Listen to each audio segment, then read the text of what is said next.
اعوذ باللہ من الشیطان الرجیم بسم اللہ الرحمن الرحیم الحمدللہ الذی ہدانا لہذا وما کننا لنہتدی لولا ان ہدانا اللہ، یعنی تمام تعریفیں اللہ رب العزت کے لیے ہیں جس نے ہمیں ہدایت کی راہ دکھائی، اور اگر اللہ ہمیں اس کی راہ نہ دکھاتا تو ہم کچھ بھی کر نہ پاتے۔ اللہم صلی علی سیدنا و مولانا محمد عدد ما فی علم اللہ صلاۃ دائمۃ بدوام ملک اللہ۔ السلام علیکم ورحمۃ اللہ وبرکاتہ۔ ناظرین کرام، آپ دیکھ رہے ہیں پروگرام کائنات ندا نسیم کے ساتھ۔ ہمارا یہ پروگرام خالق کائنات کی لامحدود قدرت و حکمت کو جاننے اور پہچاننے کی ایک ایمان افروز کاوش ہے جسے پیش کرنے کی سعادت پاکستان ٹیلی ویژن حاصل کر رہا ہے۔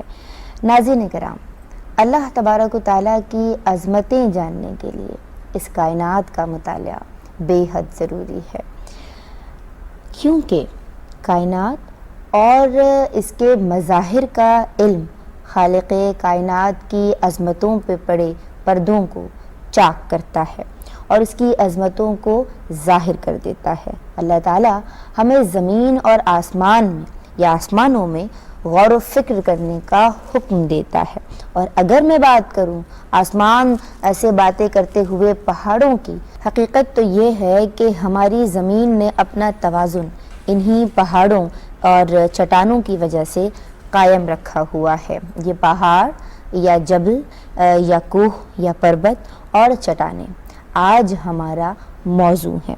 پہاڑوں کے متحرک ہونے کا تذکرہ کیا قرآن مجید فرماتا ہے؟ ان پہاڑوں کے کیا کیا فوائد ہیں، اور یہ جو ساکت و جامد پہاڑ ہیں یہ کیا حرکت بھی کریں گے کبھی؟ اور کیا یہ پہاڑی سلسلے صرف سطح زمین پر موجود ہیں یا زیر زمین یا زیر آب بھی پہاڑی سلسلے موجود ہیں یا پہاڑ موجود ہیں؟ ایسے اور ان جیسے بہت سے سوالات جو ہماری سوچوں کو الجھائے ہوئے ہیں، آج ہم ان تمام کے جوابات حاصل کرنے کی، ان سوالات کی کوشش کریں گے، اور اس مقصد کے لیے ہم نے اپنے اسٹوڈیوز میں مدعو کیا ہے بہت ہی محترم مہمانان گرامی کو، اور ان کا تعارف میں آپ تمام سے کروا دوں۔ میرے پہلے مہمان آپ پروفیسر آف جیولوجی ہیں کراچی یونیورسٹی میں، اور اس کے علاوہ آپ نے اسلامیات میں پی ایچ ڈی اور ماسٹرز بھی کیا ہوا ہے۔ معرف رضا کے آپ ایڈیٹر بھی ہیں، چیئرمین ہیں department of petroleum technology university of Karachi. میرے خیال سے یہ بہت کچھ ان کے حوالے سے میں نے بتا دیا ہے، اور اتنا تعارف کافی ہے ان کا۔ پروفیسر ڈاکٹر مجید اللہ قادری میرے پہلے مہمان ہیں۔ السلام علیکم۔ اور ان کے ساتھ حاضر و موجود ہیں بہت ہی محترم ہمارے عالم دین ہیں، آپ ریلیجیس اسکالر ہیں، مفتی اعجاز احمد آپ کا نام ہے۔ السلام علیکم۔ آپ دونوں شخصیات کو میں کائنات کے آج کے ایپیسوڈ میں خوش آمدید کہتی ہوں۔ آج ہم پہاڑوں اور چٹانوں سے متعلق گفتگو کر رہے ہیں۔ ناظرین کرام، حسب روایت پہلے دیکھتے ہیں ایک شارٹ ڈاکیومنٹری۔